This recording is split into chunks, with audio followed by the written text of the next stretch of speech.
Salut à tous, aujourd'hui on se retrouve pour une nouvelle dose d'actualité, et pour être au parfum des autres actus quotidiennes n'oubliez pas de vous abonner, et cliquez sur la cloche de notification pour ne rien louper. Allez, top c'est parti.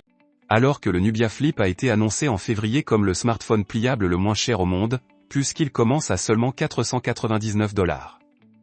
Il semble maintenant que son règne sera de très courte durée, car Blackview devrait sortir le Hero 10 en mai, et celui-ci ne coûtera que 399 €, ce qui, au taux de change actuel, se traduit par 425 $.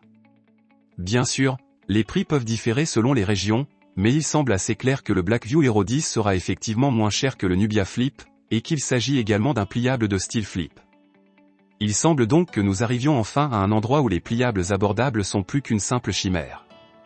Bien sûr, pour ce prix, les spécifications ne seront pas de niveau phare. Et pourtant, ils ne sont décidément pas mauvais si l'on peut faire l'impasse sur quelques compromis ici et là. Le Blackview Hero 10 dispose d'un écran AMOLED flexible principal de 6,9 pouces avec une résolution de 1080 x 2560 et un taux de rafraîchissement de 60 Hz, et Blackview mentionne spécifiquement que ce taux de rafraîchissement permet de maintenir le prix bas. Une fois déplié, l'appareil mesure 8,8 mm d'épaisseur et pèse 198 g. La caméra arrière principale a une résolution de 108 MP, et il existe également une caméra ultra large de 8 MP. Pour les selfies, vous obtenez un Vivano de 32 MP. Le téléphone est alimenté par le SoC Helio G99 de Mediatek, qui ne prend pas en charge la 5G, vous êtes donc limité au réseau 4G uniquement.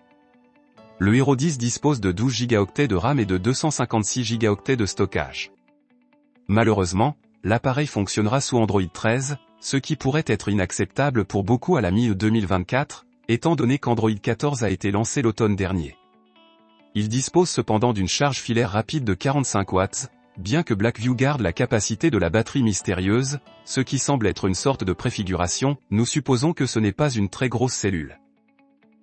Pour un peu plus d'argent, le Nubia Flip augmente le taux de rafraîchissement à 120 Hz, utilise le SoC Snapdragon 7Gen un plus performant qui prend également en charge la 5G, mais dispose d'un appareil photo principal de résolution inférieure et de la moitié de la RAM et du stockage. Ainsi, le choix entre ces deux dépendra des spécifications que vous appréciez personnellement le plus. Pour ce que ça vaut, le Nubia Flip fonctionne également sous Android 13, ce n'est donc pas un facteur décisif entre eux.